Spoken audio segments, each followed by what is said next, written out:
Hello, Faith family. My name is Sarah. This is my channel, Style Child. Please like this video, subscribe to my channel. This is a video entitled Take It Slowly, Waiting Until Marriage. And by that I mean waiting until marriage to have sex. I am waiting until marriage to have sex. I am also in my marriage season. And so this video really is going to be an inside testimony, view of what it means to renew your celibacy unto the Lord and wait on the Lord until you are actually married and you can have a covenant of sex, covenant of marriage with your spouse. So forgive me. I have a new member of the household. See if I can grab him really quickly. Forgive me 1 second. Come here. Come here. Come here. Come here. Oh. I just want everybody to meet little Timothy. Woo! That's Timothy. He is the newest member of our household, and the Lord literally dropped him off at my doorstep last Friday because I am in a season to take it very, very slow. And so there's going to be a double message with that. Take it slow. And this is a really beautiful song by SCU Worship called Slower I Go. I'm not in a hurry. And it seems, one of my favorite lines in this song is, it seems as though the slower I go, the faster I arrive. And I'm not in a hurry to have sex. I'm not in a hurry to get married to have sex. In fact, it's something very, very special to have intimate sexual intercourse in your marriage and to have that be the final deciding factor of what initiates or what finalizes the covenant of marriage. So, what is sex? What is fornication? What does God say about sex? What does the Bible say about sex? These are some things that I'm going to explore in this video today. Again, I'm not a virgin. I actually made a very decisive decision to completely wait until marriage to have sex in the middle of a very broken relationship 10 years ago. And I was in an abusive relationship, and the Lord really had my heart being pulled toward Him to wait, to stop having sex with my partner at the time, and actually commit to waiting till marriage to have sex. And honestly, that relationship was very abusive, so it was also a scapegoat for me to, honestly, the sex in that relationship wasn't very good. I have been through many relationships in my life. I'm 38 years old, and they've all taught me different things about the type of man that I'm going to marry, the type of husband that God has for me. And in this waiting season, I know with an assurance, without wavering, in my faith, who my husband is. And I pray that he can watch this message and be uplifted. I'm honestly kind of nervous to give this message because I'm going to be talking about some intimate things. And boys, behave yourself, please. Sorry, I have 2 boy cats. I am a boy mom to 2 boy cats. And I think in this season, God is really preparing me to be a boy mom, because I'll tell you, these boys are rambunctious and a little dirty, and they like to tussle. So that being said, I'm in a season of rest, but it wasn't always like that for me. And every relationship that I was in, from the very first relationship that I lost my virginity in, the relationship where I was molested, actually, that led to me losing my virginity. I had really great sex in that relationship, as sexually abusive as it was. Part of our communication that we had, the only way we could communicate really in a healthy way was during sexual intercourse. And so sex Sex is worship. Sex is a form of communication. Sex is the most intimate type of worship between a man and a woman. And we know from the book of Genesis that God's image is actually a man and a woman together. So sex as the most powerful type of warfare. So you can use that type of warfare in an actual marriage and fight for good, or you can use that type of warfare outside of marriage and have, darkness come into your life. And that's what really happened. Even though I learned how to have sex at a very young age, I was only 17 when I started having some of the best sex that I've ever had in my life. I learned a lot, and unfortunately, I did not take it slow. And so I just want to say the biggest premise behind this is it is important to know your value and your worth that are involved in you giving yourself away in sexual intercourse. I had to learn the hard way. Really, I had to learn the hard way. And I don't mind waiting because I know it's going to be worth it when I do get married to my future husband, the one that God has for me. So overall, the Bible teaches that sex is a gift from God to be enjoyed within the context of marriage, and that it should be approached with reverence and respect for God's design and purposes. So two things that I hear the Lord telling me to share in my testimony is I really messed up. Part of why I messed up was because in waiting for God to prepare me and my kingdom spouse, me and Jonathan, to come back together, when I met him, I was very much decided, 10 years ago, that I was going to wait until marriage to have sex. This came with a journey of learning early on that my value was much more than I saw that I deserved. I thought that using my body and having, sex with someone was a way to keep them interested in me, keep a man coming back to me. And also, it didn't bother me so much because I had almost numbed myself to that idea of using my body as an object, because so many men had used it as an object. Specifically in my sexually abusive relationship, he definitely saw my body as an object. And so that was something that I had to learn and come out of that mindset, right? And even though I was decided I was going to wait until marriage, when I met, my future husband in 2019, we had a couple moments in 2020 where I didn't have healthy boundaries with him.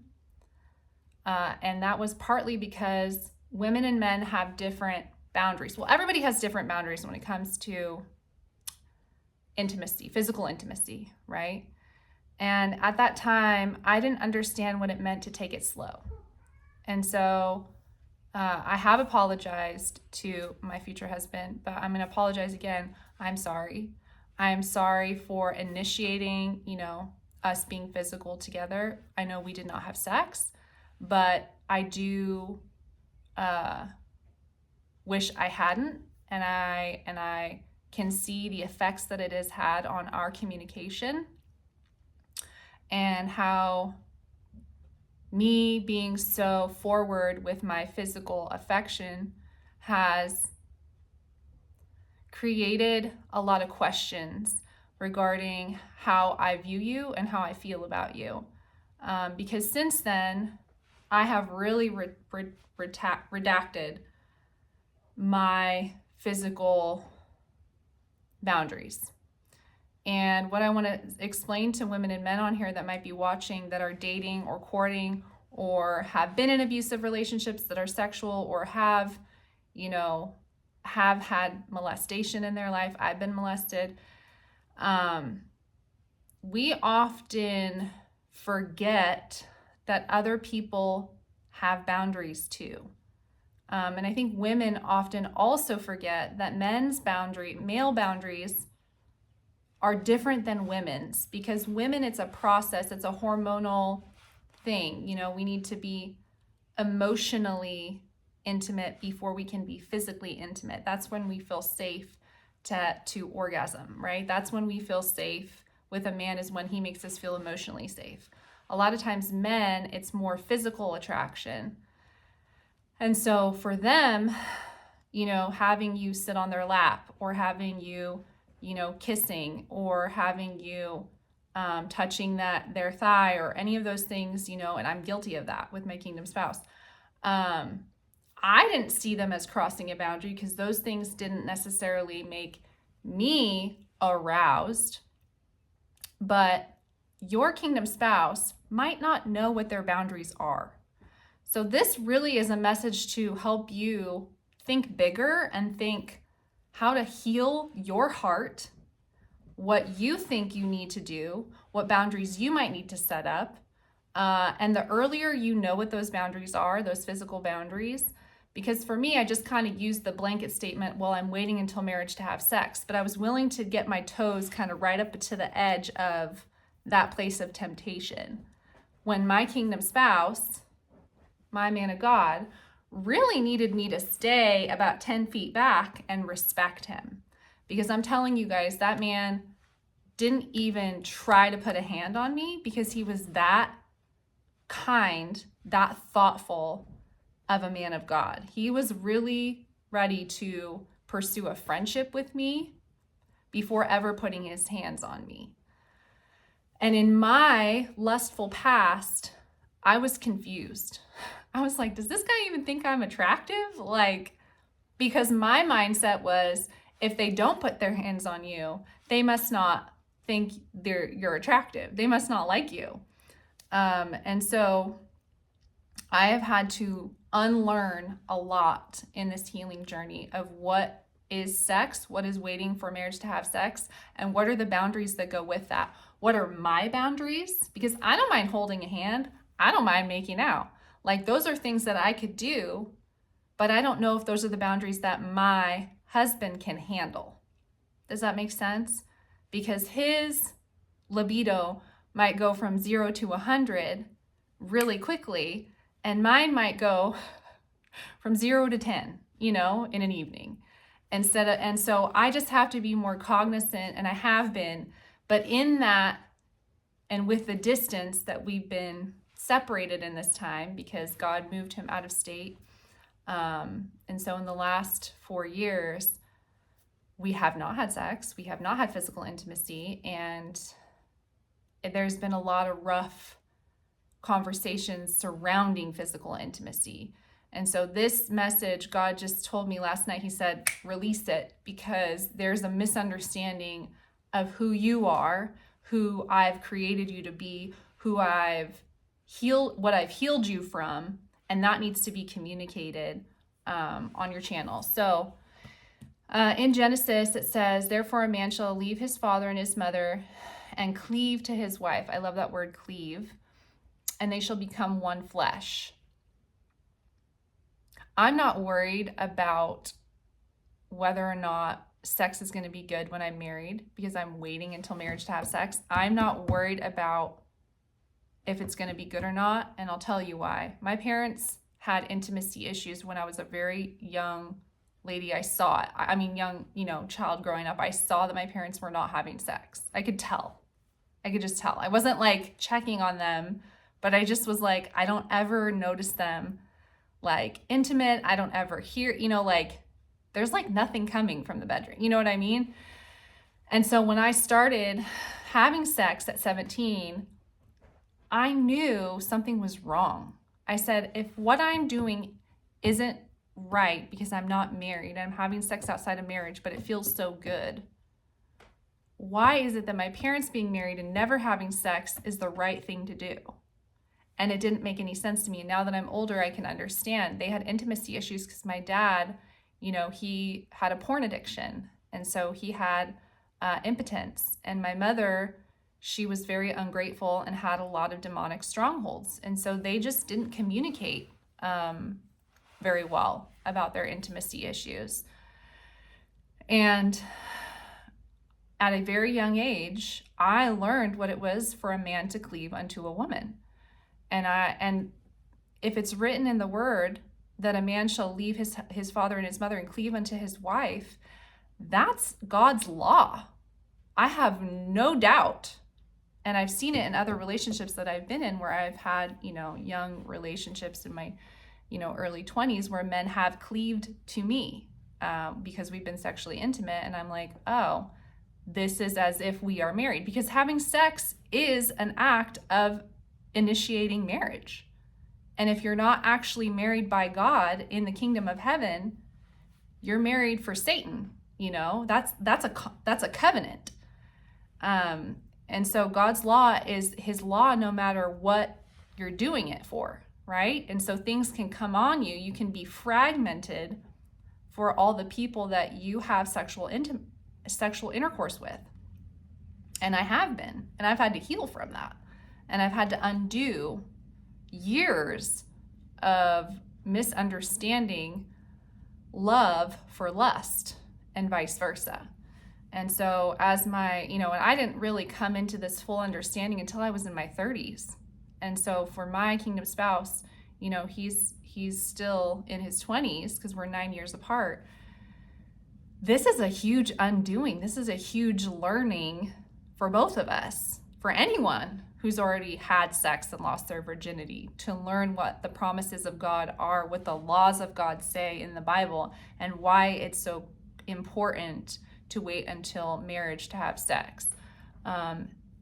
Things can enter you, once you have sexual intercourse, whatever spirits are in that person that you're having sex with, they can transfer to you. You've allowed that doorway, that portal to open. And I remember when I was having sex, I don't know why I'm sharing this, but God's putting it on my heart. When I started having sex at 17, I had a lot of doctor's visits to the gynecologist because I had issues down there. Things that they were testing for that they couldn't figure out what it was. There was no real diagnosis. They just kept saying, well, you're having an abnormal pap smear, so you need to keep coming back and getting pap smears. I had colonoscopy. I had all these things, not colonoscopy, colposcopies, sorry, not in my colon, colposcopies. I had, pieces of my uterus cut off. It was a spiritual attack. I know now it was a spiritual attack because I was having sex outside of marriage. And I put my body through so much abuse. And I just don't want you to have to go through that. I want to give clarity and understanding to what that is, because the guy that I was sleeping with who was cheating on me, that I thought I was in love with, that molested me, he had sex with a lot of people. And he put me in very clear danger because a lot of times he would not ask permission and he would not use protection. And so it was not good. And for that being what I thought was love, man, was I lost, And what I pray with this message is find out what your boundaries are. Learn to flee from fornication, right? Because it says, 1 Corinthians chapter 6, it says, flee fornication. Every sin that a man doeth is without the body, but he that committeth fornication sinneth against his own body. Last year, I found out that because I was having so many dreams of both men and women in my dreams, trans men, and, just all these foreign men and women in my dreams trying to have sex with me. And God really made it clear it's because you're finally realizing the impact of masturbation, right? Self-gratification, taking care of myself, right? What I thought was taking care of myself. And he said, every time you do that, you're renewing the covenant with those demons. And so you really need to stop. And as soon as I heard that, I said, oh my gosh, I'm delaying my marriage, indefinitely the more I masturbate. And it's not like I had an issue with it. And I most certainly, thankfully, have not been affected by my father's addiction to pornography. Thankfully, so blessed that I don't have that. But masturbation was something that I think, a lot of people struggle with. And it wasn't something that I did very often, but it was definitely something that I didn't have any inhibitions with, And when I finally realized that, I said, oh my gosh, there's something, in the dark, underworld that really wants to prevent me from going into my marriage covenant, because he wants to keep renewing the covenant of me taking care of myself, or me being all that I need, right? Self-righteousness. So flee from it anytime there is a thought that you might be having. I do this myself. If I notice that I'm starting to think lustful thoughts, I go, spirit of lust, I rebuke you, Satan. You are far away from me. I replace all my thoughts with thoughts of peace, things that are truthful, things that are praiseworthy. I say those things out loud, and I renounce that spirit from coming onto me and coming into my mind, because I've had in my life lust, alcohol, and this is the 3 combo that really hurt me a lot in my teenage years, was lust, the spirit of lust, the spirit of addiction and alcoholism, and secular music. When those 3 things come into my life, I'm on the fast track to entering it into a life of sin. And whoever has struggled in their past or in their bloodline with certain things, you just know you have to stay away from those things, right? I have to stay away from sex before marriage. It is something that has attacked me. It's in my bloodline. Molestation is in my bloodline. I have to stay away from alcohol. My mother was an alcoholic. Alcohol makes me lose all my inhibitions. Alcohol makes me really, really sad. Alcohol also makes me sick. So I have to stay away from it. It's a doorway. And secular music is one of those really, really hard ones to say no to. But when I listen to secular music, there's something in it, there's spirits in it that really pull me into being provocative and losing my self-control, which is a fruit of the spirit, right? Self-control. So there are things in the Bible, fornication, you can read about it and understand it. Fornication basically is anytime there's any sort of penetration, right? So sexual intercourse is defined as sexual contact between individuals involving penetration. So that's oral, vaginal, anal, or also fingering or hand jobs. I don't want to get too graphic because I want to be respectful of those that are listening. But if you are dating someone, if you are courting someone, don't try to take it to the edge and see how far you can get before you fall into fornication. I have heard from the Lord that I am not supposed to kiss my future husband until he lifts the veil off of my face on our wedding day. And that was a hard reality check for me. Because I like physical touch and I like to show my physical affection. I have cats, right? The Lord has blessed me with a little kitten so I can have snuggles now. King wasn't much of a snuggler, Kitty King, but he's a rescue. But the Lord literally dropped off this cat on my doorstep the other day, little Timothy, to be my little snuggler, to snuggle me because I love to snuggle. And I think a lot of the reason why we've had to be in 2 different states, why he took my man of God and moved him out of state, is because I don't know if I would have had the strength. I don't know if I would have had the discipline to wait until marriage to have sex. I'm that attracted to my future husband. I am that attracted to you, Jonathan. I would lose all inhibitions. I already did. I already messed up. And that's why I've had to take it. Even though I went too far forward with you, I've had to really take it like 20 steps back because I needed to realize what my boundaries were, but I also needed to realize what your boundaries were, because you probably didn't even know what they were. When we first met, you said, I don't want to have casual sex. I don't want to have meaningless sex. And I was very clear. I don't want to have sex until I want to have children. And that was my way of saying, I'm not having sex at all until I'm married. So our boundaries were still very uncertain, right?